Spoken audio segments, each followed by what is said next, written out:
예배는 하나님과의 인격적인 교제입니다. 믿음이 없이는 하나님을 기쁘시게 못하나니 하나님께 나아가는 자는 반드시 그가 계신 것과 또한 그가 자기를 찾는 자들에게 상 주시는 이심을 믿어야 할지니라. 히브리서 11장 6절 말씀. 실제 예배 사역 현장에서 사역을 하면서 예배에 대해 느낀 문제점을 한 가지 지적한다면 그것은 인격성의 부재를 얘기할 수 있습니다. 여기에서 인격성의 부재란 우리가 인격체이신 하나님을 인격적으로 대하고 있는가 하는 것입니다. 예배를 하나님과의 인격적인 교제로 정의할 때 예배에서 하나님과 우리와의 관계에 인격적인 관계가 형성되지 않고 있다면 누구에게 문제가 있는 걸까요? 이에 대해 한 가지 분명한 사실은 하나님께는 문제가 없다는 것입니다. 문제는 우리가 하나님을 예배할 때 그곳에 함께 하시는 인격체이신 하나님을 인정하지 않고 인격적으로 대하지 않는 것입니다. 하나님을 인격적으로 대한다는 것은 그분의 실존을 인정하는 것입니다.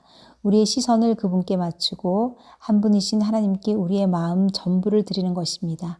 내가 사랑하고 존경하는 대상을 대하는 마음과 태도, 아니 그 이상을 갖고 그분께 나가는 것입니다.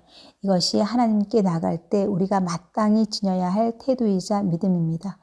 예배는 텔레비전이나 영화, 스포츠 경기나 콘서트 관람하는 것과 다른 것입니다. 살아계신 하나님과 인격적인 사귐, 생명의 교제가 이루어지는 곳입니다. 브루스 리프 블레드는 예배를 이렇게 정의하고 있습니다. 예배란 우리의 생각과 마음을 주님께 집중시키는 것이다. 사랑의 반대는 미움이 아니라 무관심이라고 합니다. 우리가 하나님을 사랑한다면 예배에서 취해야 할 태도는 사랑의 대상이신 하나님께 우리의 마음, 관심을 집중해야 합니다. 나를 사랑하는 자들이 나의 사랑을 입고 나를 간절히 찾는 자들이 나를 만날 것이니라. 잠언 8장 17절 말씀.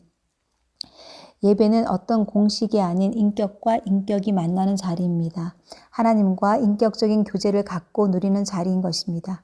우리가 어떤 사람을 안다고 할 때 안다는 것은 단순히 지식적으로 알고 있는 것을 의미하는 것이 아니라 내가 상대방과 어떤 관계를 맺고 있는가를 얘기하는 것입니다.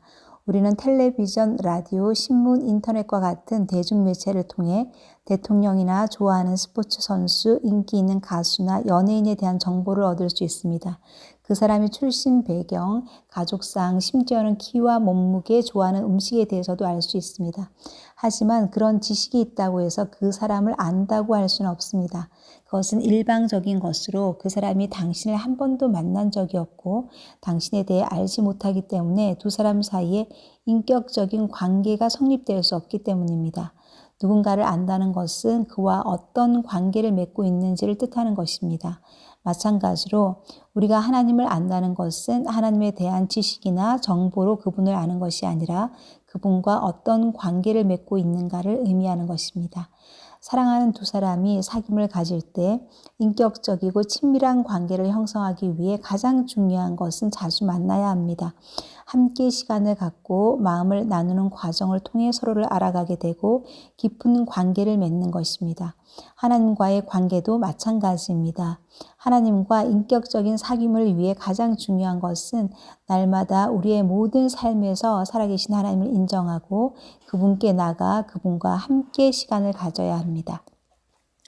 삶의 자리에서 하나님의 실존을 인정하며 하나님께 묻고 하나님의 음성을 들으며 하나님과 더 깊고 친밀한 관계를 누리시기를 축복합니다.